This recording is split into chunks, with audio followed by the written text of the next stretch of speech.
സംഭാവന എന്താ? ഈ 4 സാമ്രാജ്യങ്ങളും വൻദോഷങ്ങൾ ചെയ്തിട്ടുണ്ട്. പക്ഷേ യേശുവിന്റെ വരവിനായി ഇവർ ഒരുക്കിയ വഴി, ഇവരറിയാതെ ഒരുക്കിയ വഴിയാ ഞാൻ പറയുന്നത്. റോം ഒരുക്കിയ വഴി എന്താ?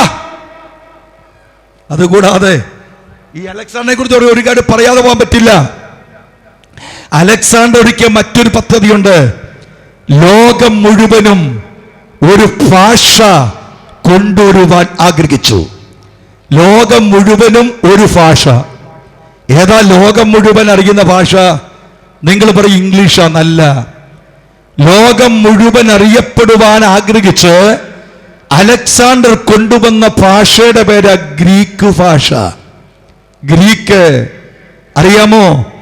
ഗ്രീക്ക് ഭാഷ ലോകം മുഴുവൻ വ്യാപരിച്ചതിന്റെ പിൻപിലെ ചരിത്രം സുവിശേഷത്തിന്റെ വിത്ത് ലോകം മുഴുവൻ അറിയിക്കാനാ.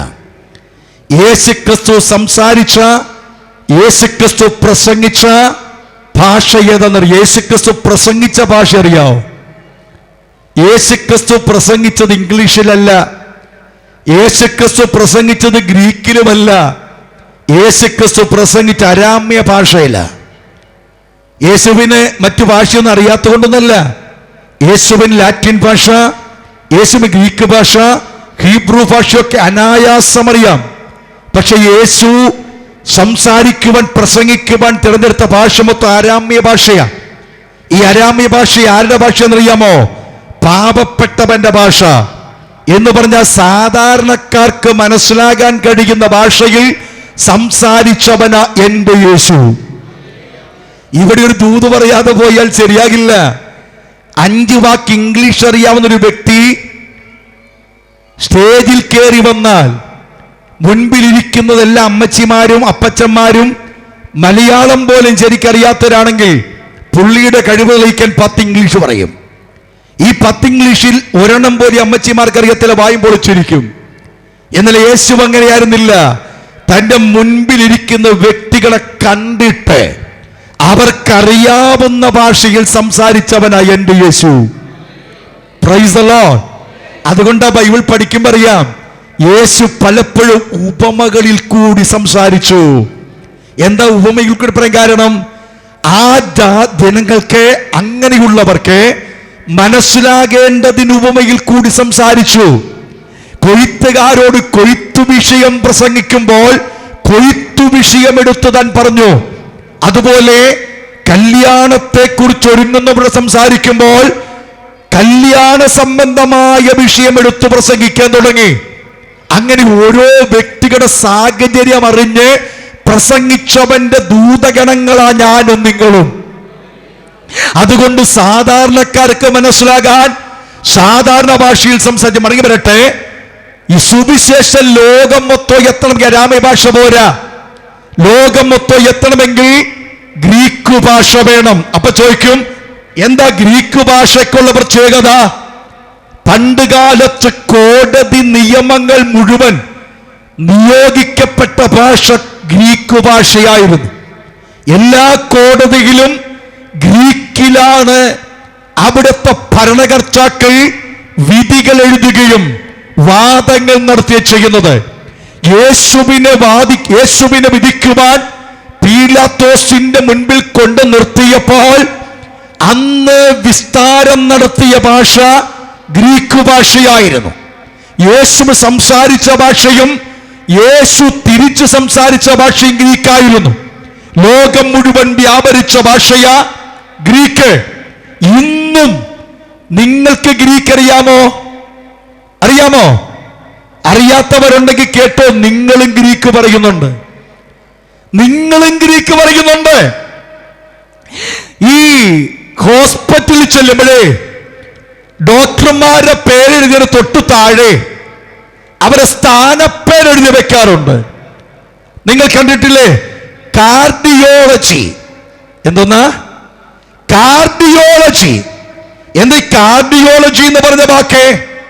കാർഡിയ എന്ന ഗ്രീക്ക് വാക്കിന്റെ ഇംഗ്ലീഷ് വാക്കാണ് കാർഡിയോളജി. കാർഡിയ. അപ്പൊ നിങ്ങൾ ഇംഗ്ലീഷും ഗ്രീക്കും പറയും കാർഡിയ. നെഫ്രോളജി കേട്ടിട്ടുണ്ടോ?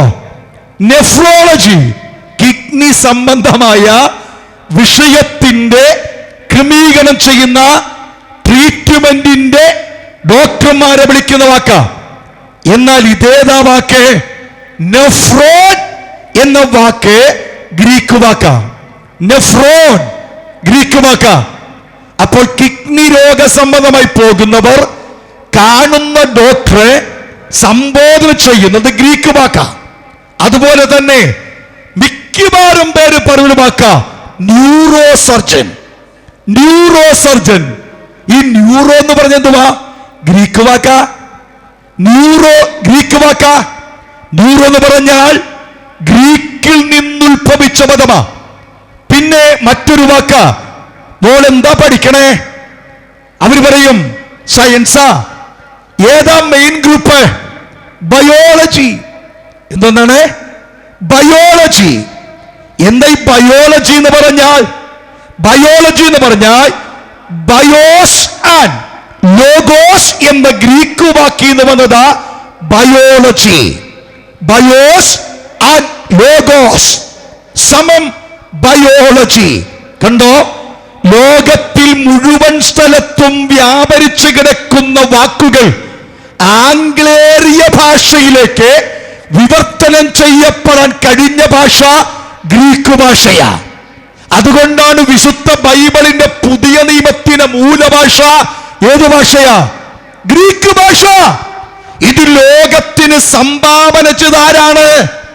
അലക്സാണ്ടറിന്റെ ഭരണം. എന്തിനാണ്? പുതിയ നിയമം ലോകത്തിൽ തരാൻ. Praise the lord, praise the lord. അലക്സാണ്ടറിന് വായിച്ചു പഠിക്കാനായിരുന്നില്ല. പക്ഷെ താൻ വിചാരിച്ചത് ലോകം മുഴുവൻ താൻ ഭരിക്കുമ്പോൾ ഒറ്റ ഭാഷ വരണം. പക്ഷെ മുന്നമേ ദൈവം കണ്ടു, നിനക്കല്ലടാ എന്നെ കുറിച്ച് ലോകമറിയാൻ ഞാൻ ഒരുക്കുന്ന ഭാഷ. Hallelujah, hallelujah, hallelujah. അത് കഴിഞ്ഞപ്പോൾ വന്ന ഭരണമാണ് റോമാ ഭരണം. ഏത് ഭരണമാ? റോമാ ഭരണം. റോമാ ഗവൺമെന്റ് അല്ലെങ്കിൽ റോമൻ ഭരണം എന്താണ് ഒരുക്കിയ സംഭാവന? ഒറ്റ വാക്കിലെങ്കിൽ പറയാം, ഇന്ന് ലോകത്തിൽ കാണുന്ന മുഴുവൻ ഹൈവേയും റോഡുകളും പൂർണ്ണമായി ക്രമീകരിക്കുവാൻ മുന്നോട്ടിറങ്ങിയ സാമ്രാജ്യം റോമ സാമ്രാജ്യ. പഴമക്കാർ ചൊല്ലുന്ന ചൊല്ലുണ്ട്, എല്ലാ റോഡും റോമിലേക്ക്. റോം നിശ്ചയിച്ച വാക്കാണ്, എല്ലാ റോഡിന്റെയും എന്റെ റോമിലെത്തണം. ഇന്ന് ലോകത്തിലെ ഭൂപടം എടുത്തു പഠിച്ചു. റോഡ് മാർഗം സഞ്ചരിച്ചെത്തിച്ചെല്ലാൻ പറ്റുന്ന അവസാനത്തെ സ്ഥലം റോമായി മാറി. എന്തിനായത്? ഇതും സുവിശേഷത്തിന് വിത്തുവിതറാനാ. സുവിശേഷത്തിന് വിത്തുവിതറാൻ. ഈ റോമൻ ഭരണം ലോകത്തിൽ നിൽക്കുമ്പോൾ ഭൂമിയിലേക്ക് വന്ന ഒരു വ്യക്തിത്വമാണ് കർത്താവായ യേശു ക്രിസ്തു. കണ്ടോ? കാലസമ്പൂർണ്ണത പറഞ്ഞാൽ 4 ഭരണത്തിന്റെ പൂർണ്ണത രൂപീകരിക്കപ്പെട്ട് കഴിഞ്ഞപ്പോൾ ക്രിസ്തു യേശു ഒരു കന്യകയിൽ ഭൂമിയിലേക്ക് അവതാരമെടുത്തു.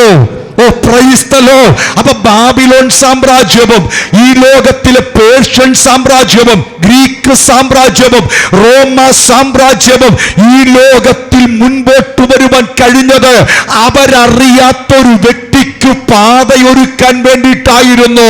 അതാർക്കായിരുന്നു എന്ന് ചോദിച്ചാൽ ഉത്തരം ഒന്നേയുള്ളൂ, കർത്താവായ യേശു ക്രിസ്തുവിന്റെ മനുഷ്യാവതാരത്തിനു വേണ്ടി. ഇനി നിങ്ങൾ മനസ്സിലാക്കാൻ വേണ്ടി അടുത്തേക്ക് വരികയാ.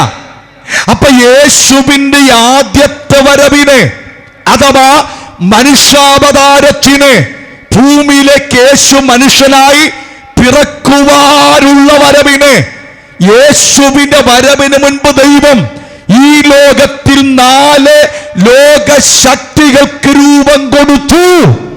ഇതുപോലെ, ഇനി ശ്രദ്ധിക്കണം, ഇതുപോലെ യേശുവിന്റെ വീണ്ടും വരവിന് മുന്നോടിയായി, കേൾക്കുക, യേശു ക്രിസ്തുവിന്റെ വീണ്ടും വരവിന് മുന്നോടിയായി. എന്താ വീണ്ടും വരവ്? കർത്താവ് താൻ ഗംഭീരനാദത്തോടും പ്രധാന ദൂതന്റെ ശബ്ദത്തോടും ദൈവത്തിന്റെ കാഹളത്തോടും കൂടെ സ്വർഗത്തിൽ ഇറങ്ങി വരുന്ന ആ വരവിനായി, യേശുവിന്റെ വീണ്ടും വരവിന്റെ ആ വരവിനായി, ആ വരവിന് മുൻപ് വീണ്ടും ഒരു 4 ലോകശക്തികൾ ഈ ലോകത്തിൽ ശക്തി തെളിയിക്കണം. വല്ലതും മനസ്സിലാകുന്നുണ്ടോ? വല്ലതും മനസ്സിലാകുന്നുണ്ടോ? ഇനി ഒന്നുകൂടി ലളിതമാക്കാൻ ബുദ്ധിമുട്ട് എങ്കിലും നോക്കാം.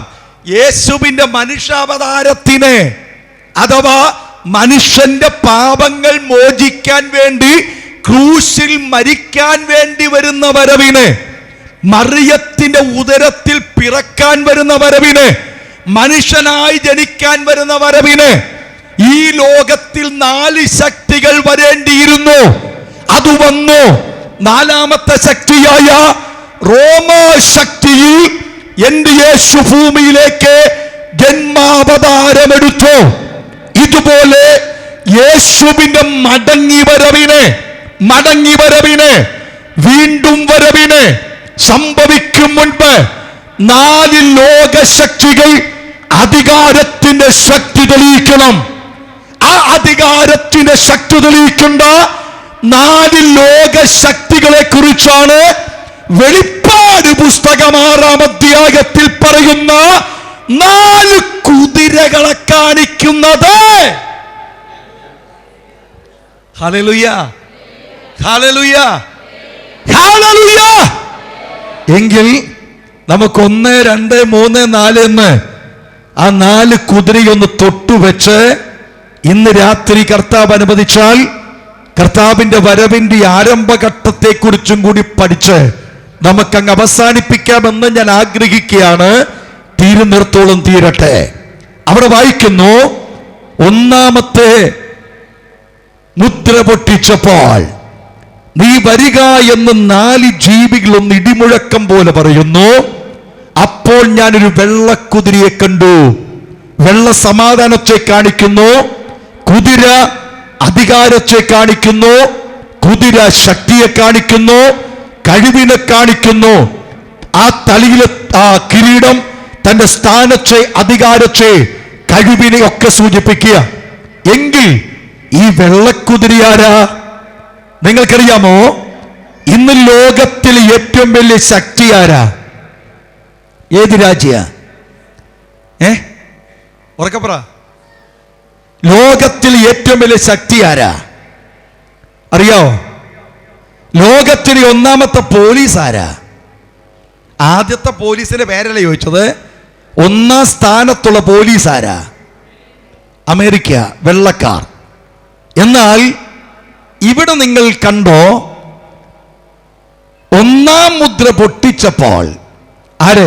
കുഞ്ഞാട് മുദ്രകളിൽ ഒന്ന് പൊട്ടിച്ചപ്പോൾ നീ വരിക എന്ന് വിളിക്കുന്ന ആരാ? നീ വരിക എന്ന് വിളിക്കുന്ന ആരാണ്? കുഞ്ഞാടാണോ? പിന്നെ ആരാ? 4 ജീവികളിൽ 1. ആ 1ാമത്തെ ജീവി രൂപ ഏതാ? സിംഹം. സിംഹം എംബ്ലമായ രാജ്യം ഏതാ? സിംഹം എംബ്ലമായ രാജ്യം ഏതാ അറിയാവോ? ബ്രിട്ടൻ. ഏതാ? ഏതാ അറിയത്തില്ല. നെറ്റിൽ പോയി നോക്കിയാൽ മതി. നെറ്റിലടിച്ച് നോക്കണം ബ്രിട്ടന്റെ എംബ്ലം എന്താന്ന്, അപ്പം കിട്ടും. അമേരിക്കയിലെ എംബ്ലം ചോദിക്കുമ്പോൾ അതും കിട്ടും. ബ്രിട്ടൻ ലോകത്തിലെ 1ാമത്തെ ശക്തിയായിരുന്ന ബ്രിട്ടനാ.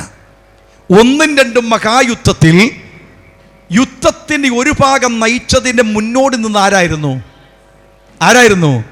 അപ്പൊ നിങ്ങൾ ചോദിക്കും, പാസ്റ്ററേ ഇന്ന് ലോകത്തിലെ 1ാം ശക്തി ബ്രിട്ടനാണോ? അല്ല, ബ്രിട്ടനല്ല. പക്ഷേ ബ്രിട്ടനിൽ നിന്ന് പോയവരാ. ബ്രിട്ടനിൽ നിന്ന് പോയത് ആരൊക്കെയാ? ചരിത്രം വല്ലതും പഠിച്ചിട്ടുണ്ടോ? ചരിത്രം പഠിച്ചാൽ ഇന്ന് പഠിച്ചോ, നാളെ പരീക്ഷ എഴുതാം. ബ്രിട്ടനിൽ നിന്ന് പോയ 2 കൂട്ടരുണ്ട്. ബ്രിട്ടനിൽ ക്രിസ്തീയ വിശ്വാസത്തിന് ഉപദ്രവങ്ങൾ വന്നപ്പോൾ ലോകശക്തിയായ ബ്രിട്ടനിൽ ക്രിസ്തീയ വിശ്വാസത്തിന്, ഒന്നുകൂടി പറഞ്ഞാൽ ആരാധിക്കുന്നവർക്ക് ബുദ്ധിമുട്ട് വന്നപ്പോൾ ആരാധിക്കുന്നവരെല്ലാം കൂടി പോയി കുടിയേറിയ സ്ഥലമാണ് അമേരിക്ക. ഇന്ന് ആരാധിക്കുന്നവർ കുറഞ്ഞു എന്നേ ഉള്ളൂ. അത് കുറയാനും കാരണം ഈ പുസ്തകത്തിലുണ്ട്. അത് സമയം കിട്ടിയാൽ പറഞ്ഞുതരാം. അപ്പൊ ബ്രിട്ടനിൽ നിന്ന് ആരാധിക്കുന്നവർക്കെതിരെ പോരി വന്നപ്പം ഒറ്റക്കൂട്ടത്തോടെ അവരിറങ്ങിപ്പോയി പ്രവാസ ജീവിതം കഴിക്കാൻ കൂട്ടാക്കിയ സ്ഥലമാണേത്? അമേരിക്ക. ഓസ്ട്രേലിയ ഏതാ? ഇന്ന് പിള്ളേർക്കൊക്കെ നേഴ്സിംഗ് കഴിഞ്ഞാൽ അല്ലെങ്കിൽ നേഴ്സായി പോകാൻ ഏറ്റവും ഇഷ്ടപ്പെട്ട സ്ഥലം ഓസ്ട്രേലിയ. നല്ല സ്ഥലം കേട്ടോ, പൈസ ഉണ്ടാക്കാൻ പറ്റിയ സ്ഥലമാണ് ഓസ്ട്രേലിയ. കുഴപ്പമൊന്നുമില്ല, വലിയ ക്ലൈമറ്റ് പ്രശ്നമൊന്നും ഇല്ലാത്ത കാനഡ പോലെയോ അല്ലെങ്കിൽ അമേരിക്ക പോലെ അത്ര വലിയ കുഴപ്പമൊന്നുമില്ല. കുറച്ചുകൂടെ ക്ലൈമറ്റ് ക്ലിയർ ആയ സ്ഥലമാണ് ഓസ്ട്രേലിയ. ഈ ഓസ്ട്രേലിയ ഏതാ? ബ്രിട്ടനിൽ നിന്ന് പോയതാ. ബ്രിട്ടനിൽ നിന്ന് പോയി എന്ന് പറഞ്ഞാൽ എന്തുവാ? ബ്രിട്ടനിലെ ക്രൂരന്മാരായ ഗുണ്ടകൾ, ബ്രിട്ടനിലെ ഗുണ്ടകളെ നാട്ടുകടത്തി ബ്രിട്ടനെ രക്ഷിക്കേണ്ടതിന് ഈ ഗുണ്ടകളെ എല്ലാം കൂടി കയറ്റിവിട്ട സ്ഥലമാണ് ഓസ്ട്രേലിയ. എന്താ തെളിവ്? ഈസി. ക്രിക്കറ്റ് കളി കണ്ടിട്ടുള്ളവർക്കറിയാം. ഓസ്ട്രേലിയൻ ക്രിക്കറ്റ് ഒരു വിക്കറ്റ് ആരെങ്കിലും തെറിപ്പിച്ചാൽ അവന്മാർ തെറി വിളിക്കും. നിങ്ങൾ കണ്ടോ? ക്രിക്കറ്റ് കളിക്കുമ്പോൾ ഓസ്ട്രേലിയൻ ക്രിക്കറ്റ് ടീം അംഗങ്ങളിൽ ആരെങ്കിലും ഒരു വിക്കറ്റ് ഏതെങ്കിലും രാജ്യക്കാരൻ തെറിപ്പിച്ചാൽ ബാറ്റുമായിട്ട് അവൻ പോകുന്ന പോക്ക് 2 തെറി വിളിച്ചേ പോകത്തുള്ളൂ. ഇത് അവൻ്റെ കുഴപ്പമല്ല, അവൻ്റെ അപ്പൂപ്പന്മാരൊക്കെ ഗുണ്ടകളായിരുന്നു. ആ ഗുണ്ടകളുടെ മക്കളൊക്കെ ആ സ്വഭാവം ഇങ്ങനെ വെച്ചേക്കുന്നേ ഉള്ളൂ. ശ്രദ്ധിക്കണേ. അപ്പൊ ബ്രിട്ടൻ ഇന്ന് ലോകത്തിൽ ഒന്നാം ശക്തിയല്ല, ബ്രിട്ടനിൽ നിന്ന് പോയ അമേരിക്ക ലോകത്തിലെ ഒന്നാം ശക്തിയാ. ഈ അമേരിക്ക മാത്രമല്ല കേട്ടോ, പാശ്ചാത്യ രാജ്യം എല്ലാം കൂടി ചേരുമ്പോൾ ലോകത്തിലെ ഒന്നാമത്തെ ശക്തി ഒറ്റ വാക്കി വിളിച്ചാൽ വെളുപ്പന്മാരെ. എന്താണ്? എന്താണ്? യോ, നിങ്ങൾ ഇവിടെ ഇല്ലേ? വെള്ളക്കാരെ. വെള്ളക്കാർ ആരാണ്? വെള്ളക്കാർ, വെളുപ്പന്മാർ. ഈ വെളുപ്പന്മാരെന്ന് പറഞ്ഞാൽ അവരുടെ സ്വഭാവം വെളുപ്പ അഥവാ സമാധാന. പക്ഷെ ഇവിടെ വായിക്കുമ്പോൾ വാക്യം കാണാമേ. ഒന്ന് വായിച്ച മോളെ ആ വാക്യം ഒന്നുകൂടി, 1-ാം വാക്യം മുതൽ. കുഞ്ഞാട് മുദ്രകളിൽ ഒന്ന് പൊട്ടിച്ചപ്പോൾ നീ വരിക എന്ന് 4 ജീവികളിൽ ഒന്ന് ഇടിമുഴക്കം പോലെ പറയുന്നത് ഞാൻ കേട്ടു.